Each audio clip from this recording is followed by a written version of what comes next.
If you're like me and you ventured into the Vault of Glass this weekend, then your inventory will be full of every single found verdict and corrective measure under the sun. There also won't be a Fatebringer in sight, let alone a Vex Mythoclast, but don't despair because you're probably sitting on an absolute goldmine of god rolls, especially with the Corrective Measure Machine Gun.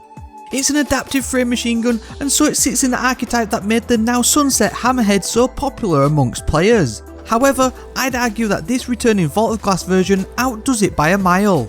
It's full of a ton of new perks added this season, and weirdly enough it can roll with Firefly too, even though it's a void weapon which could make for some interesting build combinations. Yet it's the new rewind rounds we're focusing on today.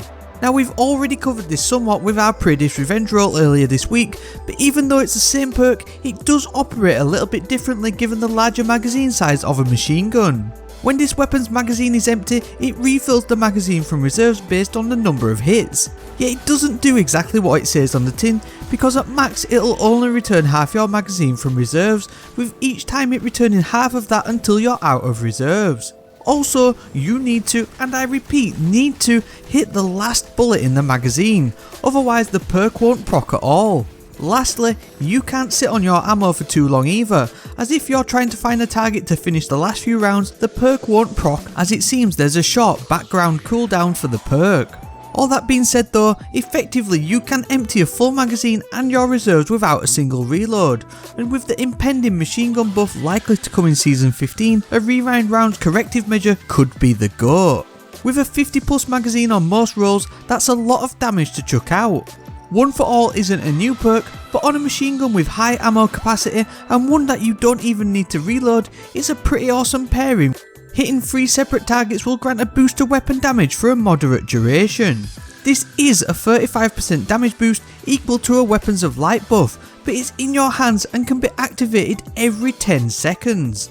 It's extremely underrated in PvE content, but it absolutely wrecks.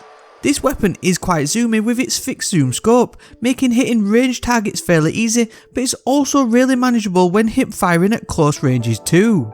You can really boost its damage output with very little effort too this season thanks to the Breach and Clear mod along with a Well of Radiance or Ward of Dawn Titan bubble. It isn't going to out DPS the biggest heavy hitters in the game during a boss damage phase, but if you're set for ad clear or are using other exotics for endgame content like Nightfall ordeals or even just the seasonal override activity, it'll definitely do bits. I'd imagine if you're jumping into Gambit at all as well, you're likely to see a lot of this one in the coming weeks. You'll definitely want to make use of Machine Gun Ammo Finder, Reserves and Scavenger mods to maximise your ammo capacity if you're going to use this one often. It's honestly a great feeling weapon, and it does have a lot of competition for your love right now with the Commemoration from the Deepstone Crypt and even the Swarm if you picked it up last season, especially if you've got the Adept version.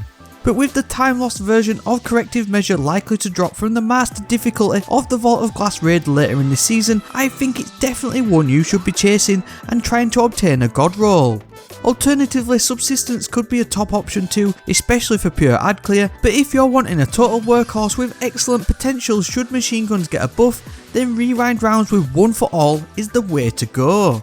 Let me know in the comments if you're as sick as me of deleting these from your inventory or if you've got any great drops so far. Also, smash that like button to increase my chances of getting a Fatebringer. About 150 likes should do it, I reckon. Remember to subscribe if you're new too, 27,000 is just over the horizon. That's it for this one though, so on that and as always, thank you very much for watching and I hope to see you next time.